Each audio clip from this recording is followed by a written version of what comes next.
नमस्कार विद्यार्थी मित्रांनो, करंट अफेअर्स बाय मेघाली या मराठी यूट्यूब चॅनलवरती आपले मनपूर्वक स्वागत. इथे आपण डेली करंट अफेअर्सचे महत्त्वाचे इम्पॉर्टंट 12 क्वेश्चन्स दररोज पाहतो, जे तुम्हाला आपल्या MPSCच्या सर्व एक्झाम्समध्ये, महाराष्ट्र शासनाच्या सर्व सरळ सेवा परीक्षांमध्ये आणि केंद्रीय परीक्षांमध्ये पाहायला मिळतील याची खात्री बाळगा. तत्पूर्वी आजचा जो काही दिवस आहे त्याबद्दल मला थोडंसं बोलायला आवडेल. मला असं वाटतं, यशाचा कोणताही शॉर्टकट नसतो, त्यासाठी कष्टाची पायरी चढावीच लागते. चला 2026 मध्ये आपल्या ध्येयाकडे आणखीन वेगाने जाऊयात आणि त्यासाठी हे नवीन वर्ष माझ्या सर्व विद्यार्थी-विद्यार्थिनींना, माझ्या सर्व विद्यार्थी मित्र-मैत्रिणींना आरोग्यदायी, आनंदाचे, भरभराटीचे आणि तुमचे मनातील पद तुम्हाला मिळण्याचे लाभोत ही स्वामींचरणी मी प्रार्थना करते. आणि 1 जानेवारी 2026च्या चालू घडामोडींना आजपासून सुरुवात करूया. Once again happy new year सगळ्यांना. पहिला प्रश्न पाहूयात.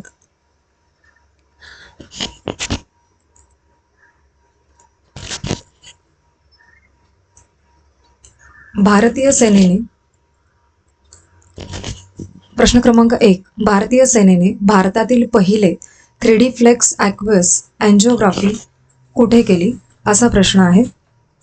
तर याचे पर्याय आहेत: एम्स नवी Delhi, B command hospital Lucknow, C army hospital R&R Delhi cantt आणि पर्याय क्रमांक D Apollo hospital Chennai.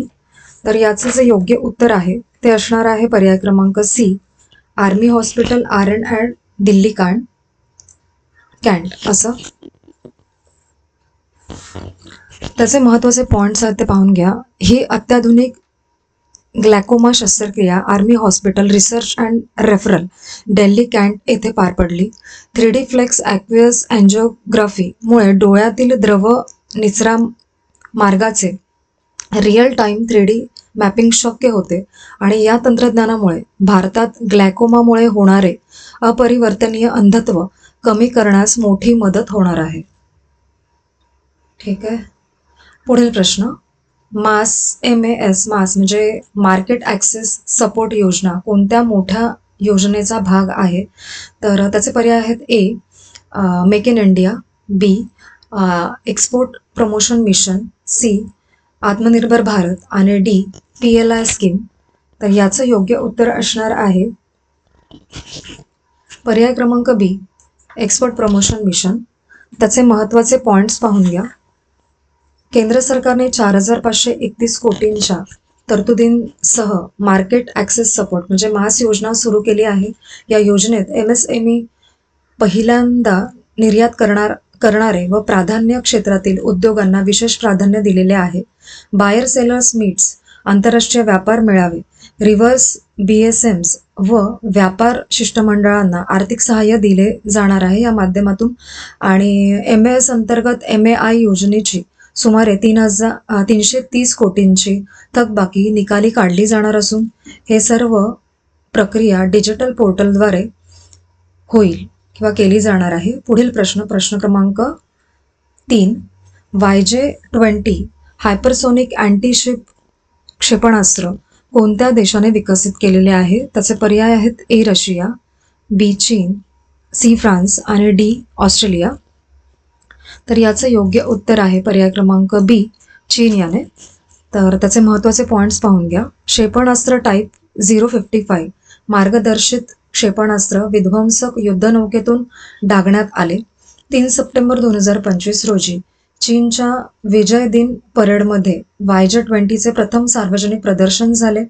YJ-20 हे विमानवाहू नौकांसारख्या उच्च मूल्य नौदल संपत्तीवरती लांब पल्ल्यावरती हल्ला करण्यासाठी डिझाईन केलेलं क्षेपणास्त्र आहे आणि या क्षेपणास्त्राची बायकॉनिक एरोडायनॅमिक रचना उष्णतेपासून संरक्षण देत नियंत्रित ग्लाइड शक्य करते. हे त्याचं विशेष आहे. पुढील प्रश्न क्रमांक 4. महिला T20 आंतरराष्ट्रीय क्रिकेटमध्ये सर्वाधिक विकेट घेण्याचा विक्रम कोणी केला आहे? तर त्याचे पर्याय आहेत: ए मेगन शूट, बी सोफी एक्लेस्टोन सी निडा डार आणि डी दीप्ती शर्मा. याचं योग्य उत्तर आहे पर्याय क्रमांक डी दीप्ती शर्मा यांनी. पॉइंट्स पाहून घ्या. श्रीलंकेविरुद्ध तिरुवनंतपुरम येथे खेळल्या गेलेल्या 5व्या T20 सामन्यात हा ऐतिहासिक विक्रम केला आहे दीप्तीने. आणि ऑस्ट्रेलियाच्या मेगन शूटचा 151 विकेटचा जो विक्रम होता तो तिने मोडला आणि भारताने श्रीलंकेवरती 5-0 अशी क्लीन स्वीप मालिका विजय मिळवला. आणि दीप्ती शर्मा ही T20 क्रिकेटमध्ये 1000 धावा व 150 विकेट घेणारी पुरुष व महिला मिळून पहिली खेळाडू आहे. त्यामुळे हा प्रश्न खरंच एक वेगळा प्रश्न आहे, एक्झामला येऊ शकतो. प्रश्न क्रमांक 5. SSLVच्या SS3 मोटरची स्टॅटिक ग्राउंड टेस्ट कुठे करण्यात आली? तर त्याचे पर्याय आहेत. ए. विक्रम साराभाई अंतराळ केंद्र, B. ISRO propulsion complex, C. Satish Dhawan अंतराळ केंद्र श्रीहरिकोटा आणि डी.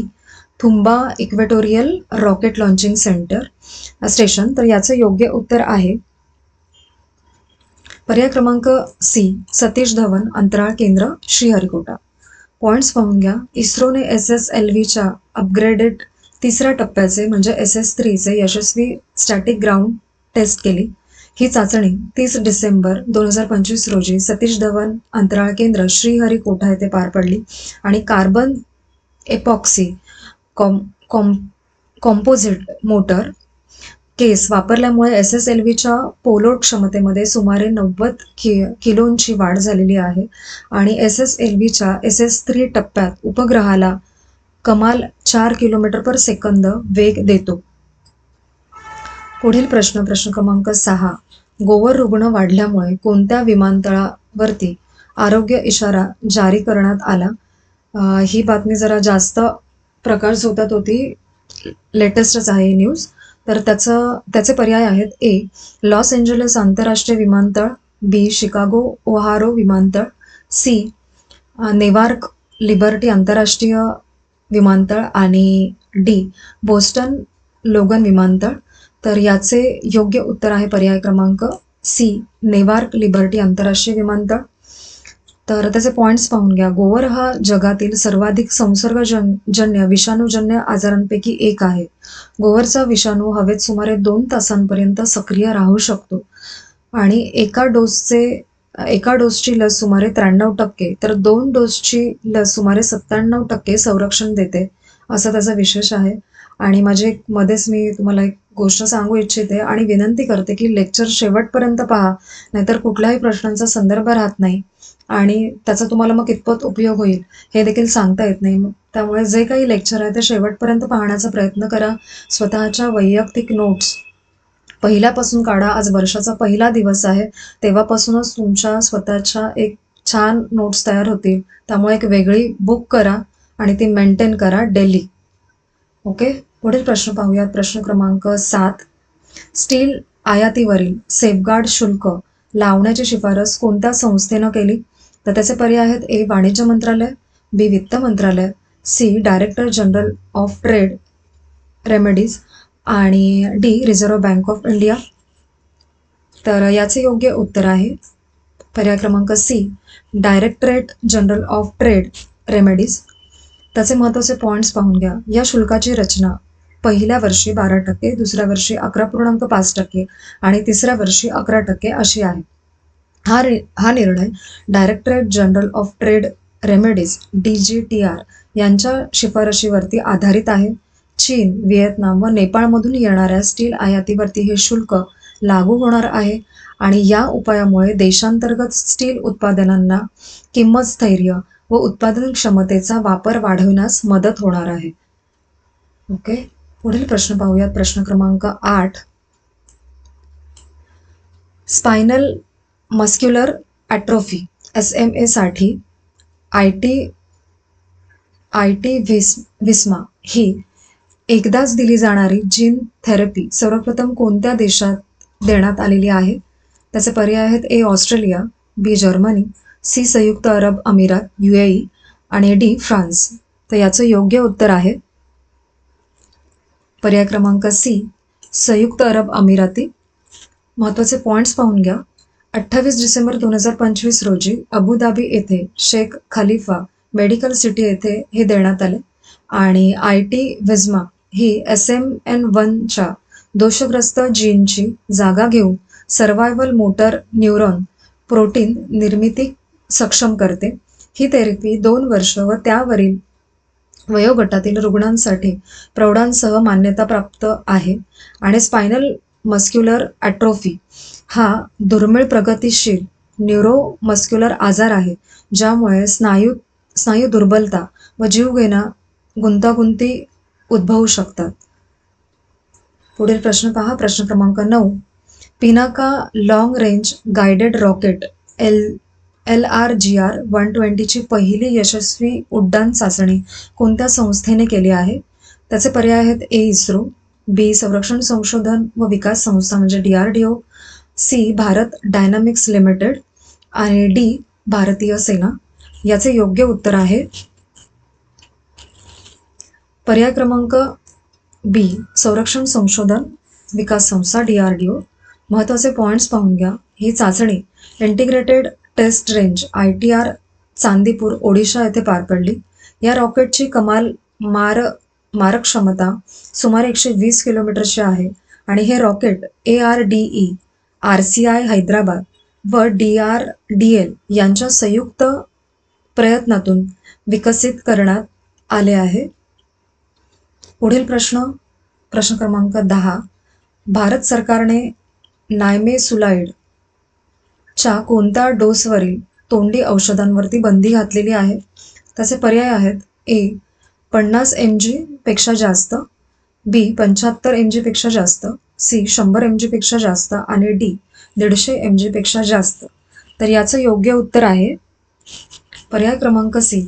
100 mg पेक्षा जास्त. महत्त्वाचे पॉईंट्स पहा.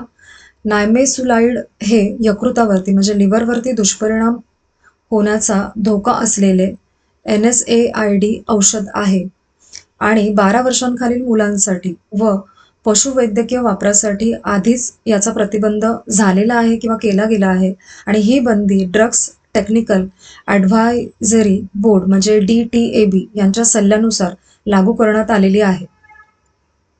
पुढील प्रश्न क्रमांक 11. चर्चेत